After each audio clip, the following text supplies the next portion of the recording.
I was ready to propose, until one sentence made me stop completely. I'm 29, and my ex, I'll call her Megan, 28, was someone I truly believed I'd marry. We were together for just over 3 years, and we had lived together for 1. On paper, everything looked stable. We both had good jobs. We split rent. Our weekends followed a routine. It was the kind of relationship people assume naturally leads to engagement. Megan liked to say she didn't just have preferences. She had taste. She corrected waiters without hesitation. She returned gifts in front of people like it was normal. She talked about money as if it defined a person's value. At the beginning, I saw it as confidence. Over time, I realized it was judgment dressed up in something more polished. The comments didn't hit all at once. They built slowly. She'd say my car was just temporary. She'd mention that my watch looked like I was trying too hard. She'd compare me to her friends' boyfriends who were already established. She never yelled. She never demanded anything directly. She just smiled and said things that didn't sting immediately, but always landed a second later. Around our 3rd anniversary, I started thinking seriously about proposing. Not impulsively, carefully. I made budget spreadsheets, set savings goals, did quiet research late at night. I wasn't wealthy, but I was responsible. I didn't want something flashy. I wanted something meaningful. I even found a small jeweler who cared more about craftsmanship than size. One evening, I casually brought it up. Nothing dramatic.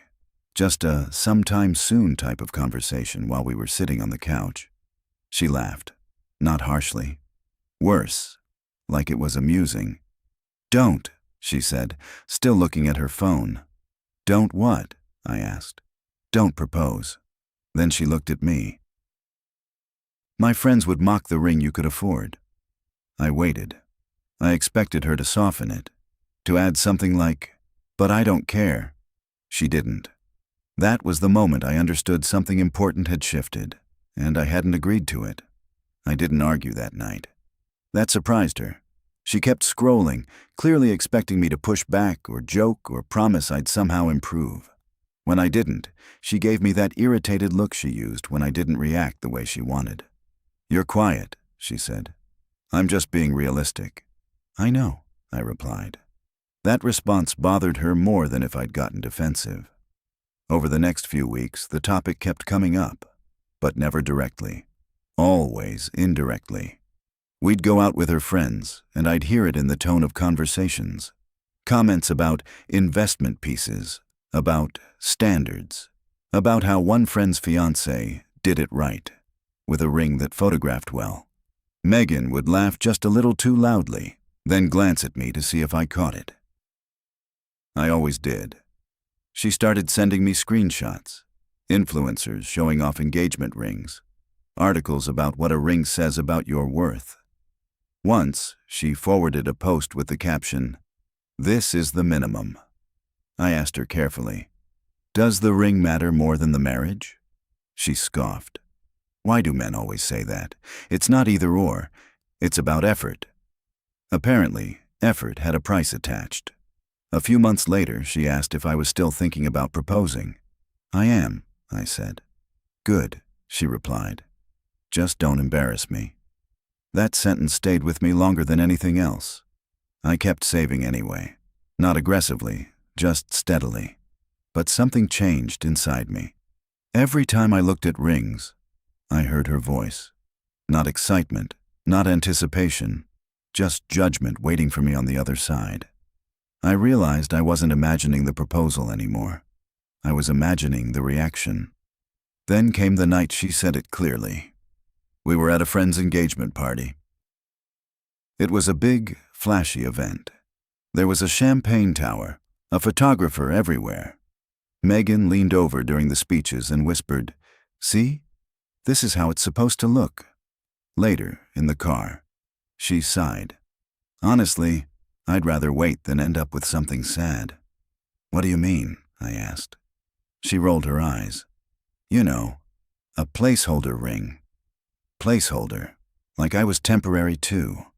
That was the moment I stopped planning everything. I didn't say anything. I didn't make an announcement. I just quietly stepped away from the idea. She took my silence as agreement. I let her believe that. Sometimes the biggest decisions aren't loud.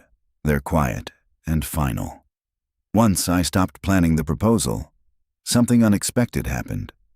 I started seeing her more clearly. Without that mental countdown in my head, I noticed everything. How often she compared our life to other people's highlight reels. How every dinner turned into a ranking system. How every purchase came with commentary about whether it kept up with expectations. And I noticed something else. She never once asked what I wanted our future to look like. She only cared about how it would appear. She noticed the shift too. "You don't talk about the future anymore," she said one night while we were brushing our teeth. "I do," I replied. "Just not out loud." She frowned at my reflection. "That's not cute." A few weeks later, she invited me to brunch with her co-workers. I had met them before, but only briefly. This time, it felt different. That's where I met Claire. She was in her early 30s, smart without being sharp about it. She laughed easily. She asked real questions, and actually listened when I answered. We ended up talking for most of the meal. We worked in the same industry, but in different roles. The conversation felt easy, natural. Megan noticed. On the drive home, she was quiet at first. Then she said, "You were flirting." "I was talking," I replied. "Well, don't," she snapped. "It's embarrassing." That word again. Over the next few months, the relationship just coasted. There were no big arguments, but there wasn't much warmth either. Megan started dropping hints again. Timelines, weddings she wanted to attend, venues she liked, rings she casually showed me. I nodded, gave non-committal responses. She took that as progress. Around that same time, I got a promotion. Nothing flashy, but meaningful. Better pay, more stability. I told her during dinner. She smiled and said, "Good, that helps." Helps what? I wondered. She also started talking more about her co-workers. Office drama, promotions, relationships. Claire's name came up often, always neutral, almost dismissive. "She's nice," Megan said once. "A little plain, but competent." Plain. I didn't correct her. By that point, I was starting to understand something clearly. Megan didn't want a partner. She wanted something that reflected well next to her. The strange part was, I still hadn't fully decided to leave. I was just waiting for the moment when staying would feel more dishonest than walking away. I didn't realize how close that moment already was. The moment came on a Tuesday night. That felt fitting. Nothing real ever happened with Megan on weekends. Those were for brunches, photos, and appearances. Tuesdays were different. That's when things slipped out without planning. She came home late, dropped her bag by the door, and immediately started talking. "No hello, no, how was your day?" "I ran into an old college friend," she said, kicking off her shoes. "She just got engaged." I nodded, still looking at my laptop. 3-carat oval, she continued. Custom setting. He did really well. I kept my eyes on the screen. She noticed right away. "Why do you act like this doesn't matter?" I closed the laptop slowly and looked at her. "Because you told me not to propose." She blinked. "That's not what I said." "It is," I replied calmly. "You said your friends would mock the ring I could afford." She waved her hand like it wasn't important. "I was being practical. I was saving you from embarrassment." "Mine?" I asked. She sighed, already annoyed. "Why are you still holding on to that?" "Because it mattered," I thought. "That's the point," I said. She rolled her eyes. "I thought you understood." That word again. Understood. Like I was supposed to accept it and move on. "So what's the plan?" I asked. "I wait until I reach some number you approve of?" She hesitated, then said it. "I just want to be proud of what I'm wearing." That was it. Not proud of us, not excited to marry me, proud of the ring. Something inside me finally locked into place. "I'm not proposing," I said calmly. She laughed. "You don't have to announce it." "I'm not announcing," I said. I'm telling you so there's no confusion. Her smile faded. So now you're punishing me? No, I said. I'm listening. She stared at me for a few seconds, then scoffed. You'll come around. You always do. That's when I realized something. She thought time was on her side. She thought I would stay long enough to eventually meet her expectations. What she didn't know was that I had already started picturing a future where I didn't need her approval anymore. And in that future, she wasn't there. The breakup didn't happen in one moment. It happened slowly, quietly, like removing pieces of furniture from a room one by one, until you suddenly realize it's empty. After that Tuesday, Megan acted like nothing had changed. She kept sending me ring ideas, Pinterest boards with titles like Timeless Elegance. She kept talking about when, never if. I realized she hadn't really heard me. Or maybe she had, and decided it didn't matter. I stopped engaging, not to prove a point, just because it was honest. About 2 months later, she suggested we take a break. Not a real break, the kind where you're still expected to wait. I think some space will help you figure out what you want, she said, like she was giving me an assignment. I nodded. You're right. That surprised her. I moved out that weekend, took my clothes, my books, the couch I had paid for. She watched me pack with that same calm confidence she always had. Like this was temporary. Like I'd come back better, more agreeable, more expensive. We stayed loosely in touch after that. Occasional texts, polite updates. She posted constantly, trips, dinners, photos of other people's rings with captions about timing and standards. Meanwhile, my life started to expand in ways I didn't expect. I focused on work, got another promotion, started saving seriously, not for a ring, but for myself. I traveled. I met people who didn't measure worth in objects. I stopped apologizing for being enough. Then, one afternoon, I ran into Claire again. Same easy energy. Same genuine curiosity. This time, coffee turned into dinner. Dinner turned into weekends. There was no pressure, no comparison, no commentary. When I told her a little about my past, she didn't react dramatically. She just nodded, like she understood what respect was supposed to feel like. About a year after Megan told me not to propose, I realized something quietly important. I wanted to propose again, not because I was supposed to, not to prove anything, because this time it felt like an invitation, not a test. So I went back to that same jeweler. This time, I didn't ask what I could afford. I asked what would last, and I knew exactly where I was going to do it. The same place Megan once said was perfect for photos. She just never imagined who I'd be standing there with. I didn't rush it. That was different too. With Megan, everything felt like a countdown, like I had to prove something as fast as possible. With Claire, there was no timer, just momentum, quiet and natural. I saved for months, not because anyone told me to, because I wanted to. When I finally set the budget, $10,000, it wasn't about showing off. It was about choosing something that matched how stable everything felt. The jeweler recognized me right away. That didn't take as long as I expected, he said with a smile. Neither did clarity, I replied. I chose a ring that didn't try to impress. Clean lines, solid weight, something that didn't need explanation. When I put it in my pocket, I didn't feel nervous. I felt certain. I made the reservation at that same restaurant. Friday night, outdoor seating, soft lighting, always crowded. Claire thought we were just going to dinner. That night, everything felt easy. The conversation flowed. The food came out warm. The air felt light.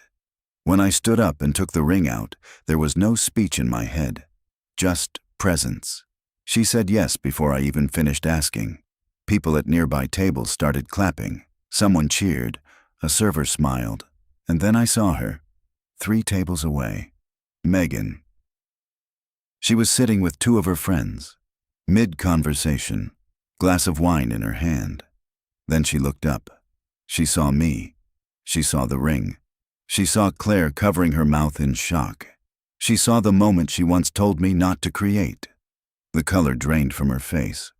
Our eyes met for maybe half a second. That was enough. I didn't react. I didn't smile. I didn't acknowledge her.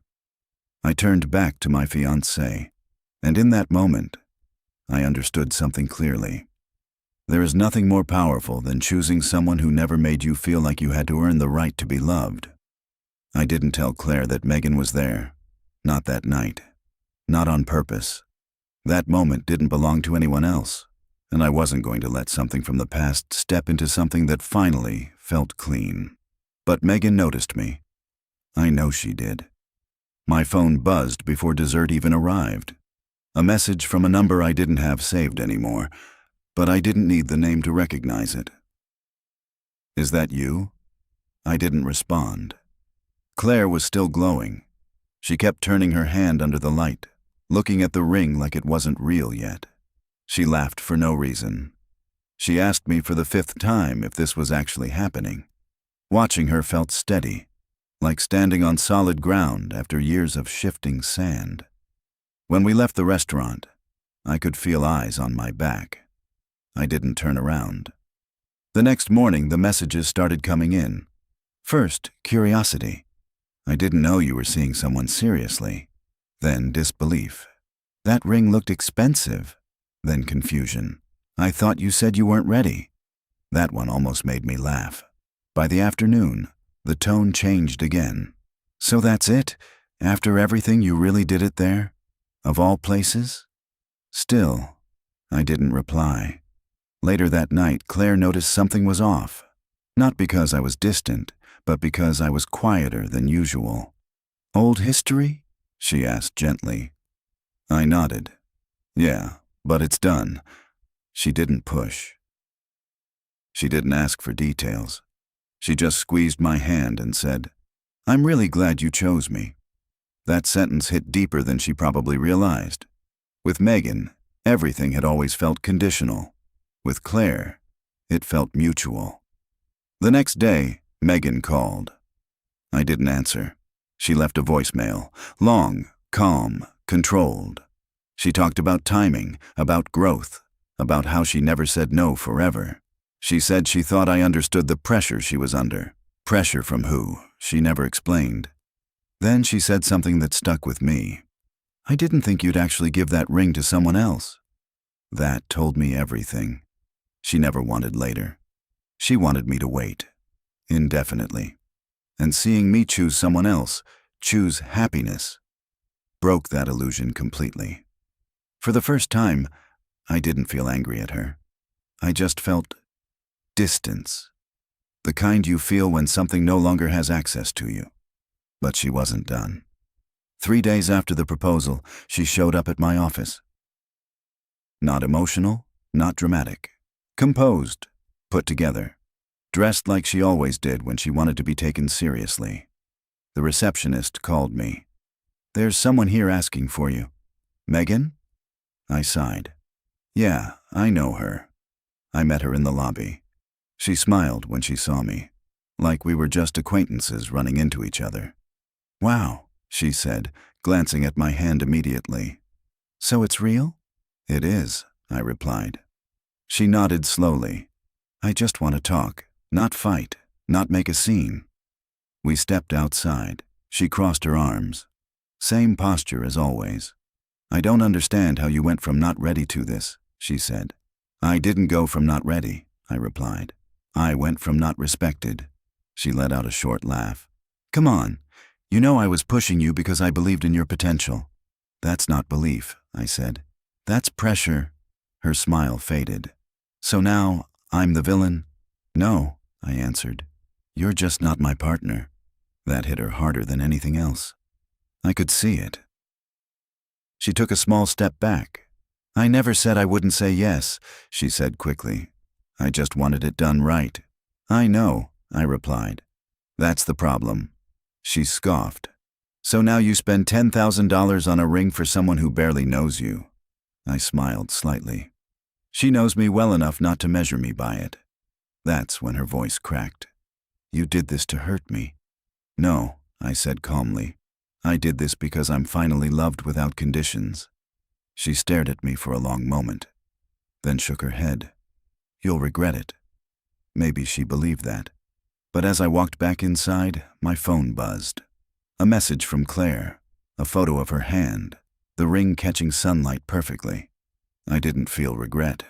I felt relief. And Megan, standing alone outside, finally looked like someone watching a life move on without her. After that, things shifted everywhere. People we both knew started reaching out. Casual messages, checking in, mentioning Megan. I could tell the story was spreading. Changing depending on who was telling it. I heard she didn't take it well. She left the restaurant early that night, cried in the bathroom, told her friends she felt humiliated. Not because I moved on, because I did it publicly, in the same place, with a ring that erased every argument she had made about money, effort, and timing. That part mattered to her the most. She texted me again one night. I never said you couldn't afford something nice. I just wanted you to grow first. I stared at that message for a long time. Then I replied with one sentence. I did. She called immediately. I didn't answer. She left another voicemail, her voice tighter this time, still controlled but cracking underneath. She said I had rewritten our entire relationship, that I made her look shallow, that people were asking her questions she didn't know how to answer. What she never said was that she was wrong.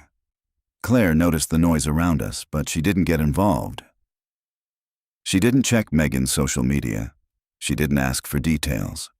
When I told her pieces of the story, she just said, I'm sorry you went through that. No comparison, no judgment. That was the difference. One afternoon, while we were planning a small engagement dinner, Claire asked me something quietly. Did you ever want to propose to her? I thought about it, then answered honestly. I wanted to feel chosen. I didn't realize how much I was asking for permission. She nodded like that made perfect sense. A few days later, Megan blocked me everywhere. At first, I thought it was out of anger. Then I realized it was survival. Watching me live a life she thought she controlled. It was too much. And that's when something became clear. The ring wasn't what broke her. It was the fact that I gave it to someone who never made me feel small for wanting to give it. There was only one thing left to do. Move on completely. A few months have passed now. Everything is quiet. Megan never contacted me again after blocking me. No apology, no explanation. Just silence. From what I've heard, she moved. Changed her circle a bit. Focused on presenting a version of her life where everything makes sense. I believe she believes that. It's easier than facing the truth. Claire and I didn't rush anything after the proposal. We kept it simple. Small engagement dinner, close friends, real conversations, no comparisons. When people compliment the ring, Claire just smiles and says, he chose it. Like that's the whole story. And it is. Sometimes I think back to that night on the couch, when Megan laughed and told me not to propose. How casual she was, how certain she felt, how convinced she was that time, pressure, and approval were things she controlled. She wasn't cruel in an obvious way. She was precise about it. The kind of person who makes you doubt yourself while telling you it's for your own good. Here's what I learned. When someone tells you not to give them love until it meets a certain standard, believe them. They're not asking for patience, they're asking for control. And if you give it to them, they'll keep moving the line. I didn't propose because I was afraid of being judged. I proposed later because I finally met someone who would have been happy with anything, as long as it was real. And yeah, the irony isn't lost on me. Megan saw the proposal she always wanted, just not with her. And that wasn't revenge. That was consequence.